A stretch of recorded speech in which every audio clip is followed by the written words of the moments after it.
Hi, good evening, everyone. Welcome back to the series of sessions for how to crack the PMP or any project management exam in first attempt. Today, we will be discussing the topic how to get back in a study mode. Now,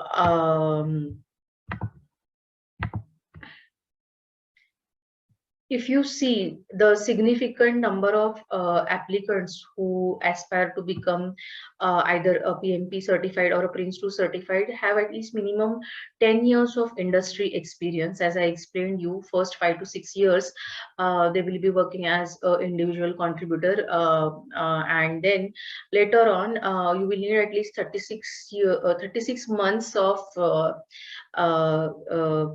project leading experience. So overall, if you see the aspiring applicants who are there, they have at least 10 years of industry experience, which means they have not studied or appeared for any exam in past 10 years. This is the generic thumb rule. I will say that the people have not there are very few people basically who give other certifications and other things.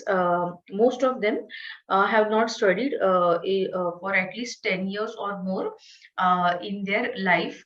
They are out of the habit of studying daily.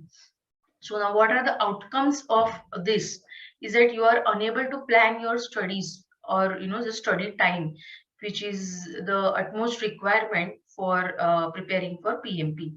And because of which you have lack of confidence for appearing for the exam, because you are not able to dedicate time for studies and you are not comfortable with the syllabus and the questions which appear for the exam. You are unsure whether you will be able to appear for the exam and you will be able to crack the exam. Now these are the this is one of the most important hurdles, like how to get back into daily studying, that habit of daily studying, and which is very important when you are appearing for such a exam which requires significant preparation. Also, I forgot to mention that those people who have at least 10 years of experience will be at least 30 plus years, and they will be settled in their life. They will have their own family and they will be responsible for other activities at the home other than their regular software or project management job which they are performing. So how to figure out time and getting back into that study or exam mode is what is very important. Now this is a picture of Mark Twain, and a historic American writer, and what he says is that secret to start, the secret of getting ahead is getting started. So basically you have to start somewhere, and the secret of getting started is breaking your complex overwhelming task into small manageable tasks and then starting on them one at a time. Now this is what is nothing but breaking off your complex task into small manageable tasks is nothing but agile project management. People say that agile project management is something new and trendy and everybody should know about it. Even the old American writer or historic personality such as Mark Twain has also given you the secret, which is nothing but you have to break the complex task into smaller one and you have to start with it. Similarly, there is a folk tale about the great Chhatrapati Shivaji Maharaj, who comes from India and primarily Maharashtra region, who was a great warrior. He also, in his younger times, wanted to achieve or capture bigger forts. And one day, when he had gone for a walk at night in the village, one old lady tells him that you have to attack smaller forts first, and then once you gain experience you have to then target a bigger fort or a bigger complex task as your next target. and that is what we will be discussing now. How you can achieve that is you have to give a small exam first, a simple certification, or some internal qualification, or internal organizational certification also. If you want to appear for, you should give that.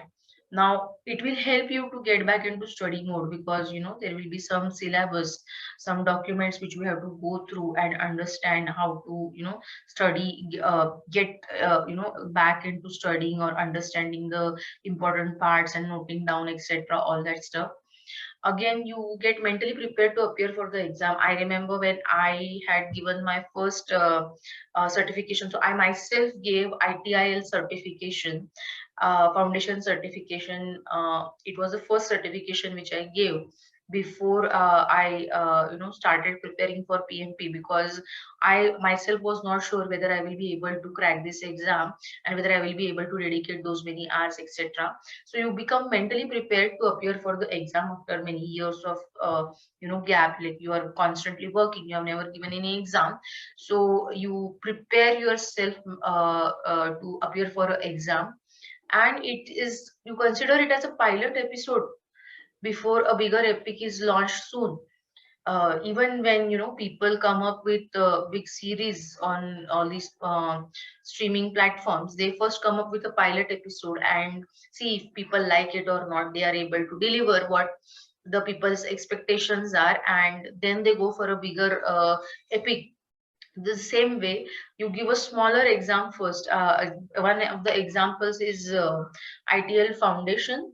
There are many others also, like certified Scrum Master, or some other smaller certifications which will be in line to PMP, because these certifications also have the vocabulary and syllabus which will be ultimately covered in either PMP or Prince 2 exam, because ultimately everything boils down to project management. So ideally, you have to give a smaller exam, so that you become comfortable for the bigger one which comes up.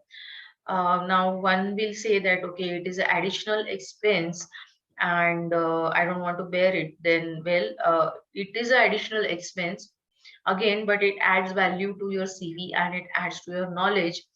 And also many times these smaller certifications get sponsorship from your organization.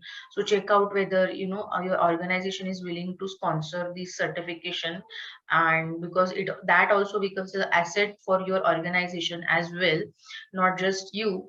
So try to give a smaller exam first, rather than putting your hand on a bigger chunk, and then fiddling around with all the mess which is there. When it comes to a bigger exam, it is better to figure out certain basic things with a smaller exam and then proceed ahead for the next one. Now, the next topic which I'll cover in next week is how to manage your schedule, and we'll see you soon. So keep watching my videos. Thank you. Bye.